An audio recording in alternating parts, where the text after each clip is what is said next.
Hello, thank you for clicking on my channel, Cali Legends Media. First of all, I'd like to start by thanking the subscribers. And if you haven't subscribed, please hit that subscribe button, the thumbs up, like button, and that notification bell so you'll be notified whenever videos of this content are being released from my channel. Okay, so first of all, I want to say a few things before I begin this story. Regarding a couple of comments that I got. One of them, I guess one of the people on the comment section mentioned that I put a lot of salsa on the tacos when I was talking about staying awake for 17 days in one of my videos while I was incarcerated. When I speak on this channel, on this platform, I say nothing but the truth. The day I need to lie and make things up, I'll stop doing these videos. Everything I say is legit. And some of these things are unbelievable, I know. And that's why I put them out there, you know? And another one said that the story about the guy getting stuck in the neck by a rib bone, that I got that from some movie. I guess there's a movie where a guy orders a steak and ends up stabbing somebody with a steak bone. Anyways, I just want to mention that no, all my stories are legit. They've all happened. They're all truth. I don't blow them up. I say them the way they happened. And if they're hard to believe, I'm sorry. Today's video is going to be hard to believe. Okay. And I chose to do this to address these particular comments, especially because some things are hard to believe. You know, unbelievable things happen when you're incarcerated. You know. Another thing I want to address is somebody had asked me about all of these platforms that talk about politics. You know, different dropout. Let's call them dropout channels, I guess. You know, guys that have dropped out. And some of them are from up north and they're trying to talk about the South. Something they really don't know about, except from reading and from what they hear. You know, I don't do videos about the North because I don't know. I've been up north a few times, but there's very little I can tell you about the North, you know. So I don't speak on that. You know, that's not my my forte. You know, I speak on things that I know, that I live, that I experience in my life. So I wanted to clear that up. I've never PC'd up. I never dropped out. Somebody made a comment. Oh yeah, this little fucking kid. He said, my barrio. Yeah, my barrio. I'm from Mariana Maravilla. And when I die, the day I die, is when I'll stop being from Mariana Maravilla. We grow old and die, you know. I never got out of this neighborhood.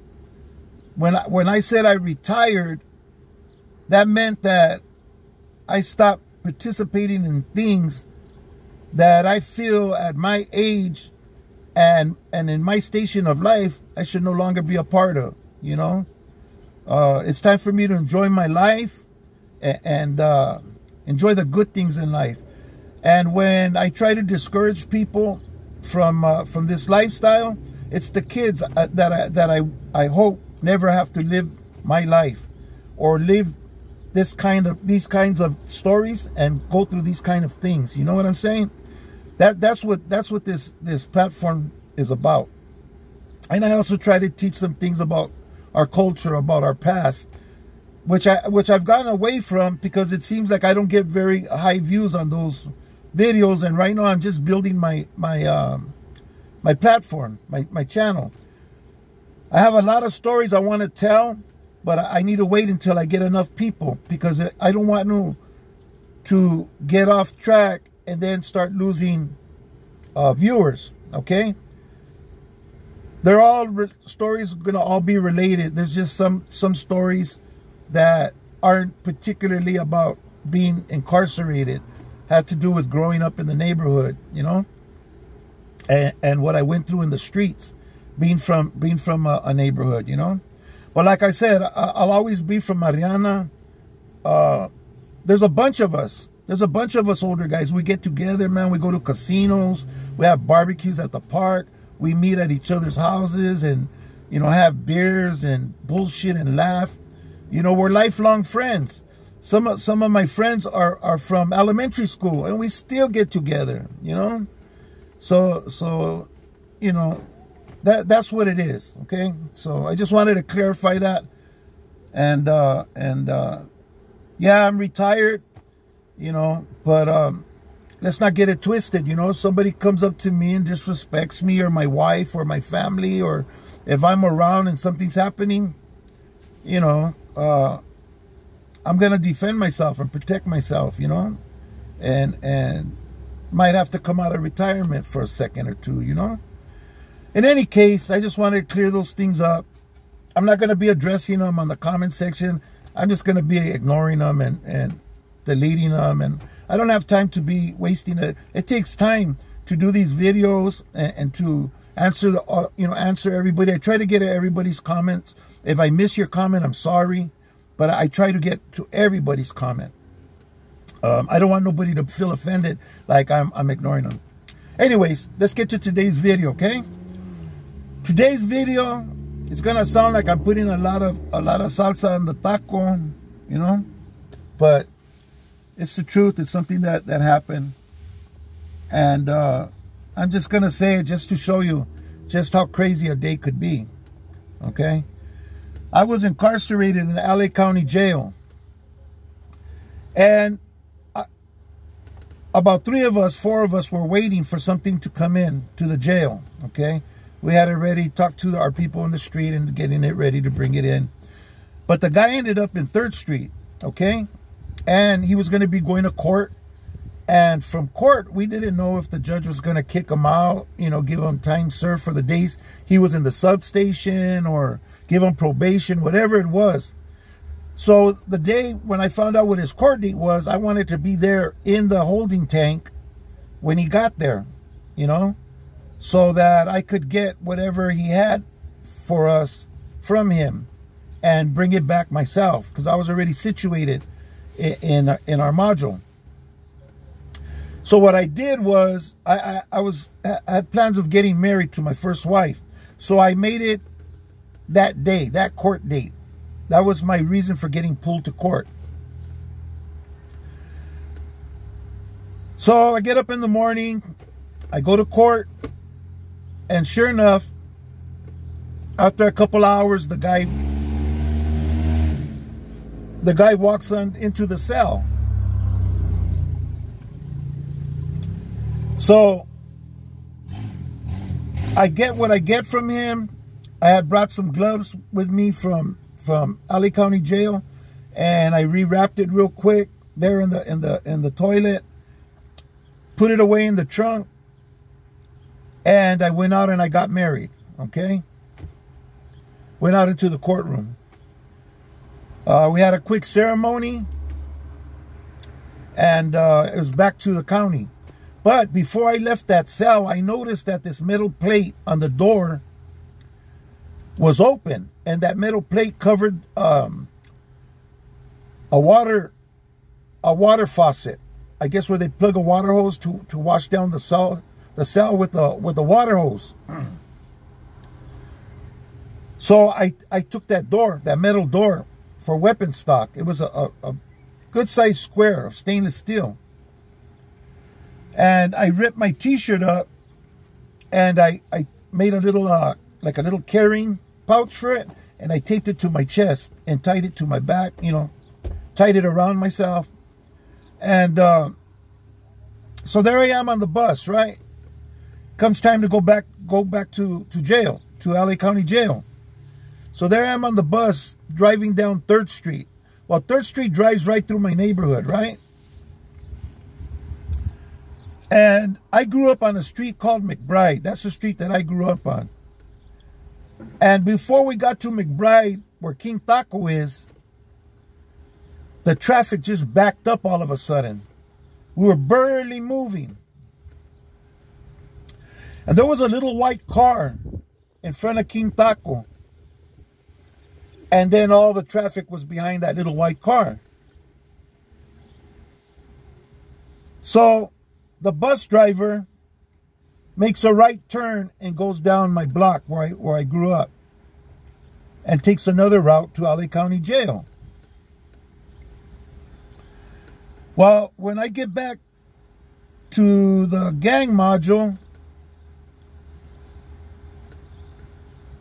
they tell me that my homeboy Toker, rest in peace, had got shot in front of King Taco.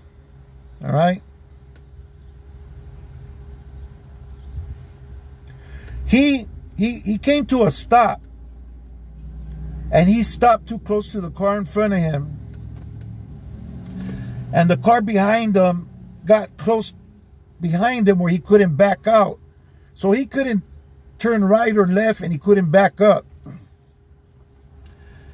And these fools jump out the car and open up on him and unlived him right there on the spot. That's what we were seeing when we were turning down McBride. I just didn't know at the time. So it was a bittersweet day, more bitter than anything, after hearing about what happened to Big Toker. Now, Toker, you wanna call somebody a maravilloso? He was a legit maravilloso. He was part of the upper echelon of the maravillosos, highly respected in our neighborhood and throughout Maravilla. And we lost him that day. And I always remember it was the day I got married that that we lost him. And Big Toker, rest in peace. We love you, homie. Anyways, so, you know, I give everybody their stuff. You know, it wasn't the big party that we thought it was going to be when we got back. My homeboys had made wine and everything, like, to celebrate, you know, my so-called wedding or marriage or whatever, you know. But all that turned into something else after we heard about Big Toker. Anyways, I don't know what people think, but I think that's kind of a lot of stuff to happen, and a lot of stuff to do in one day, you know. A lot was done in that one little trip, and a lot of times that's how it is, you know. When you're incarcerated, you know, depending what you're involved with and who you're involved with, you know, things happen like that. Unbelievable things happen in people's lives. Anyways, that's it for this video. I just wanted to address a few things about the comment section. And if I had an unbelievable ride in my life, that was one of them. Riding that county bus home that day, you know. Anyways, like I said, rest in peace, Toker, from Mariana. And thank you all for watching. I appreciate you all. If you haven't subscribed, please hit that subscribe button. I got some good stories coming up. I hope you enjoy them. And thank you for subscribing, those of you who have subscribed. Thank you very much. Hang on to your freedom. Don't then end up incarcerated in any jail or prison, because it's all bad. You know, there's no good in it. It's all bad. And we want to be out here for the ones we love, our wife, our children, and the people that love us, moms, dads, siblings, and anybody else you have in your life that you love. Be there for them. Don't be worried about the streets. It'll put you in a bad place. All right, with that, thank you for watching. God bless you.